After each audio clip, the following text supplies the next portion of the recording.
Good evening and welcome. It's Women's History Month, a time to celebrate the accomplishments of women from all generations and all walks of life who have contributed to the society of the world and who continue to make contributions in helping to shape the world around us. So tonight's webinar is a featured presentation on five remarkable women within their own generations and the accomplishments they were able to achieve and the obstacles they had to overcome. And by doing that, they cemented their place in history.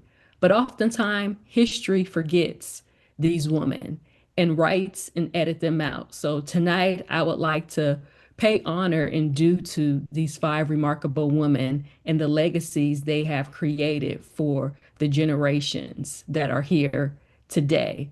Let me begin today's webinar by sharing my screen and taking us through this women's history presentation. As I stated, this is a moment to reflect on how history is preserved, taught, and remembered. So tonight we're going to begin with a phrase many of you have probably heard many times before. Well-behaved women seldom make history. But tonight, I'm not really interested in the quote. I'm really interested in the question on who decides what well-behaved woman means. Because many Black women who have made history while being disciplined, strategic, and extraordinary competent, but they weren't misbehaving. They were exceeding the boundaries. They were exceeding the expectations assigned to them. So tonight, we're not just celebrating. Tonight, I would like to examine what happens when architects of modern society are edited out of the blueprint. So we're going to uncover the stories. Some of these women you may know, some of these women you may not know. And that's the goal of Historians Connect, is to teach Black history not commonly known. Now, before we get into these five remarkable women, I like to start the context here, as sometimes we often know, well, why don't we know more about events that occurred in the past, about historical figures? Well, you have to see history is curated, archives require funding, curriculum is selected, narratives are simplified, or narratives are simply just left out. And ultimately, power shapes memory. Then, so when certain stories feel absent, the question isn't whether they existed, the question is whether were they prioritized. I'll begin today with the first honoree here for Women's History Month and honoring the various women who have contributed. Viola Desmond. She was a successful business owner. You can kind of attribute her story and the things that she done to Madam C.J. Walker. Viola Desmond was in the hair care business. She owned beauty schools as well as salons in Canada. But then one day in 1946, the shape of her career in life kind of took a turn in a pivot. She was walked into a movie theater in Nova Scotia. And while she was not organizing a protest that day, she was traveling for work and her car broke down while waiting for repair. So she decided to go see a film. And she purchased what she believed was the main floor ticket. But you see, back then, with during this time frame, that segregation existed. So she was told she had to move to the balcony because the main floor was reserved for whites only. She refused, not because she came intending to challenge the system, but because she understood really what her own dignity was. So, what was the result of that? She was arrested, jailed overnight, and charged not directly with violating segregation, but with tax evasion over a 1 cent difference in ticket price. And the system cannot openly defend segregation. So it really weaponized this system due to technicalities. So we often say Rosa Parks really sparked the modern day civil rights movement in 1955. But resistance did not just begin in America when we decided to notice it. Viola Desmond is a prime example as well, with the legal challenges that predated the moment by 9 years earlier. So her story disrupts really two dominant narratives. First, that civil rights resistance began solely in America, and second, that Canada was really racially neutral. And what her story reveals is not just regional prejudice, but that structural hierarchy. Her status did not protect her, although she was a well-known businesswoman in her community. Her respectability did not shield her, and her education did not exempt her, and her dignity was criminalized. And this is what I mean when I say history is curated. But over time, history evolves and history can change. And through the work of her sister and many individuals and many organizations, she was granted a pardon and a public apology by the government. So that was Viola Desmond. Now we'll move to another woman who made history within her generation. When you think about space exploration, we always picture those astronauts, the rockets launching, and those very historic moments broadcast around television screens. Few can name the engineers who made those launches possible. Annie Easley, she began her career as NASA as a human computer. She performed complex mathematical calculations by hand. And at the time, this was when the computing technology was rapidly evolving. So she taught herself programming and transitioned into software development. And she contributed to the development of many of the different rockets. One of them was the Centaur. It was a high energy upper stage rocket system that enabled deep space missions and satellite deployment. And this really became the critical component in really launching probes and advancing space exploration. So her work was just not symbolic, it was structural.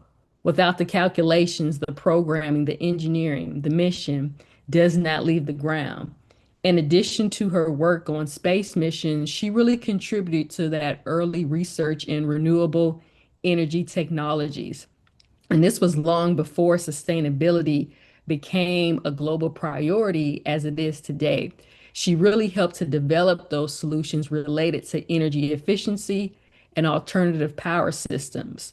And we know technical work is often categorized as secondary because it's what we don't see when the rockets launch off or when we see these space missions. And it doesn't always receive the headlines, but without technical architecture, there is really no headline achievement.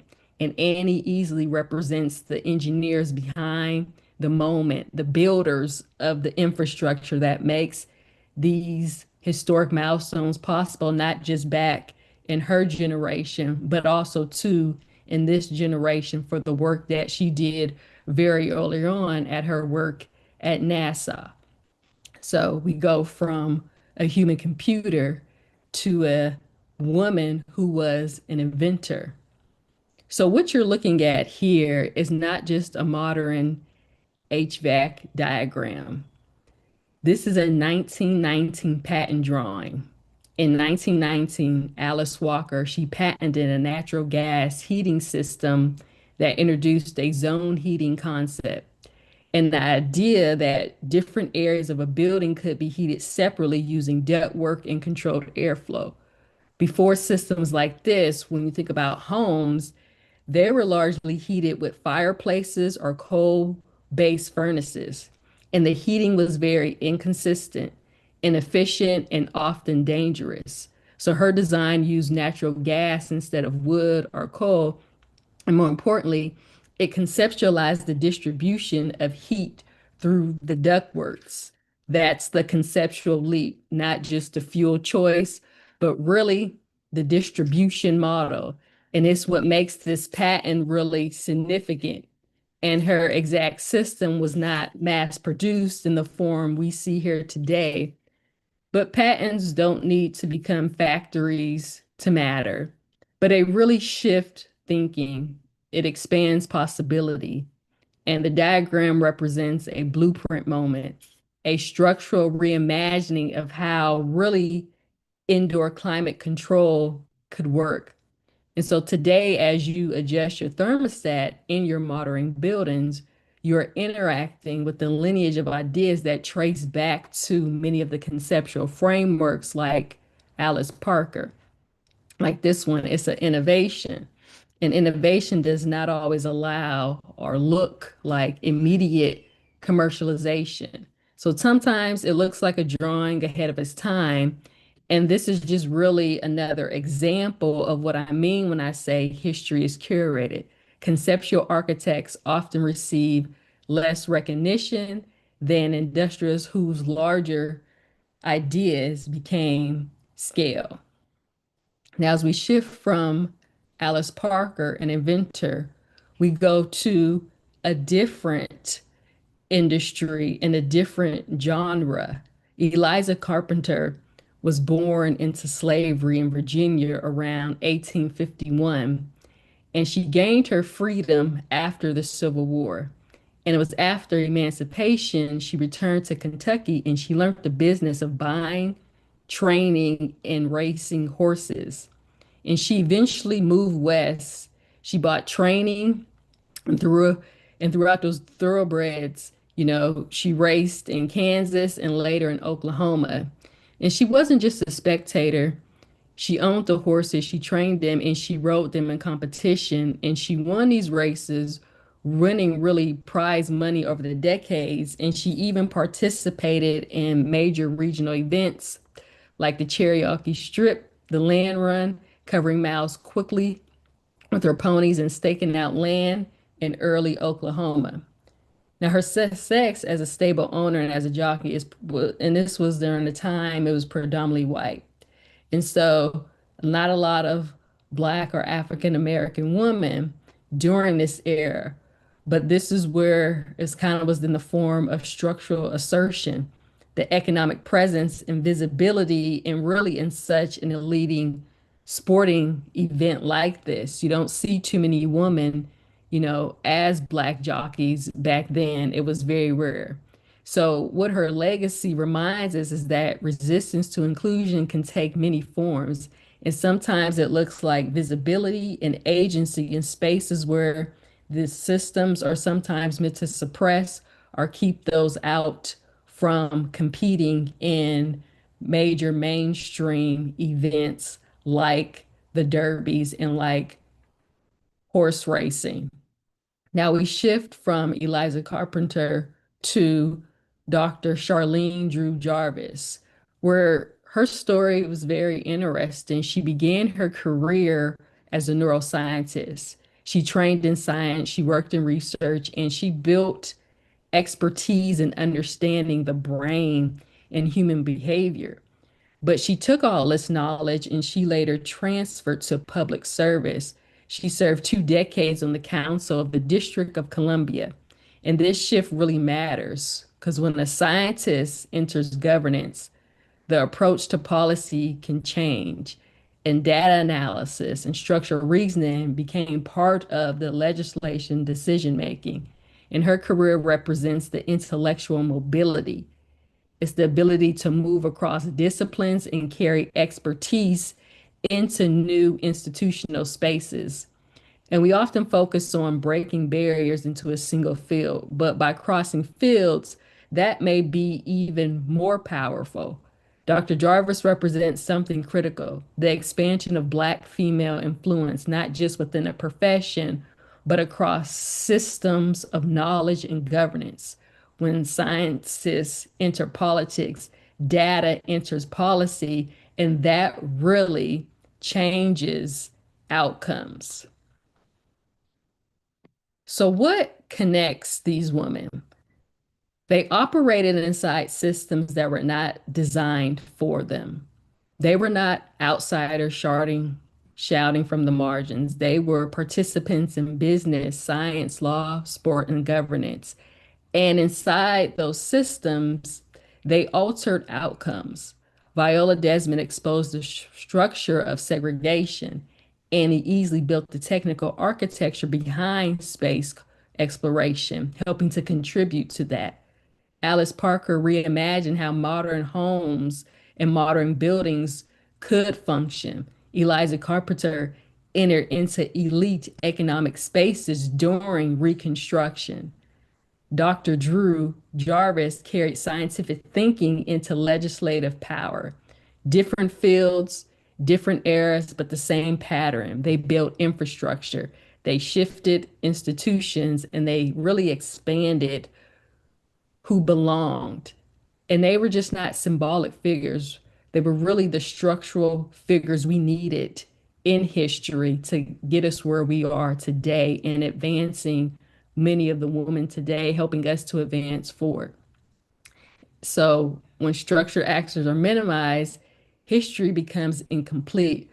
And that is really the through line. But as you can see in some of the women that I represented and honored here today, how it all builds. They were architects helping to build that history. So when we talk about erasure, because again, some of these women you may have heard of, some of these women you may have not heard of. It's really important to understand that it rarely happens through one dramatic act.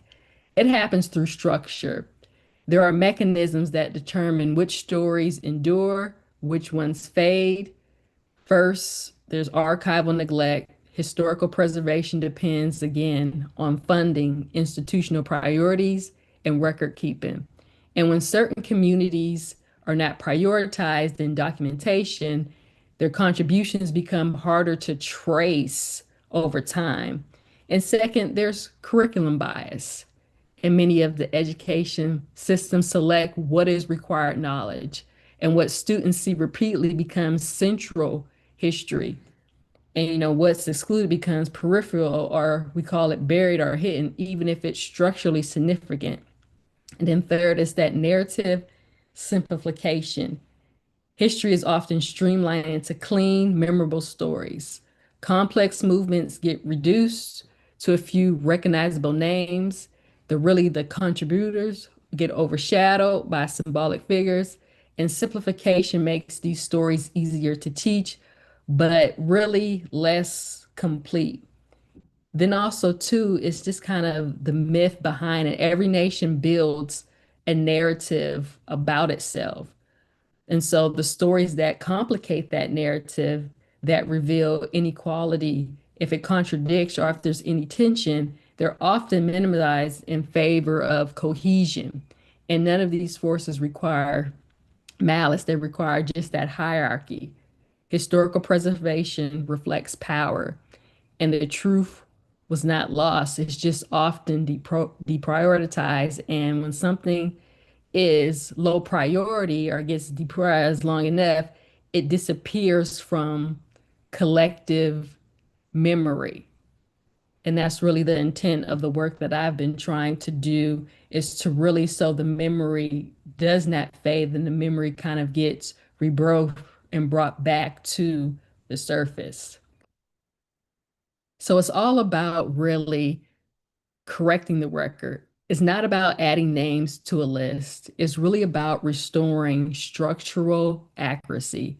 And Historians Connect exists to bridge the past and the present through research and interpretation. This means us asking hard questions, revisiting archives, and examining narratives that were simplified or became deprioritized, and making sure that correction is active in it. And it requires seeking out those marginalized accounts, us validating those primary sources and integrating those findings into the broader historical framework. So when we correct the record, we're not just rewriting history from emotion or for emotion. We are refining it just for completeness, a more accurate historical account that really strengthens our institutions and provides that deep understanding and really expanding and just really recognizing as architects here today and how we continue to build on that history of the past so that it lives on even beyond. So that is the goal, is really not celebration alone. The goal is really precision. And because a society that understands the full scope of its builders understands itself more honestly, and honesty is the foundation of scholarship, I believe. So as you saw me kind of narrate and curate these five extraordinary women, we examine them across different industries, different decades, different forms of power, from civil rights to science, engineering, entrepreneurship, public policy. Each one operated inside a system. Each one shifted outcomes. Now I want to ask you something. Which story has reshaped your perspective, or which story are you just first learning about or hearing about today? Is it the idea of segregation was structural beyond the American South? Was it the realization how women contribute to the technical architecture, making headlines and achievements possible? Was it seeing entrepreneurship as resistance and being the woman to break through? Or is it understanding how intellectual mobility can really change the governance? You see, history becomes meaningful when it moves from information to reflection. So I want you to consider, so what assumption for you shifted tonight, or what assumption shifts about just women in history and the role that women play in history? And what is one of those shifts, and how do you think differently with that knowledge? Because correction is just not about awareness, it is about application and what we do with that knowledge. So those were the five women I wanted to honor tonight for Women's History Month on Historians Connect first live stream. But there will be more stories like this to come from our platform, and examining not just the role that women play, but the different events that have helped shape our society, spanning back from ancient Africa all the way up to modern today, really telling that complete story. So again, if you would like to hear more stories like this, give us a thumbs up in the comments, like, comment, and subscribe on the videos, and continue to support the channel to help us continue to teach a Black history not commonly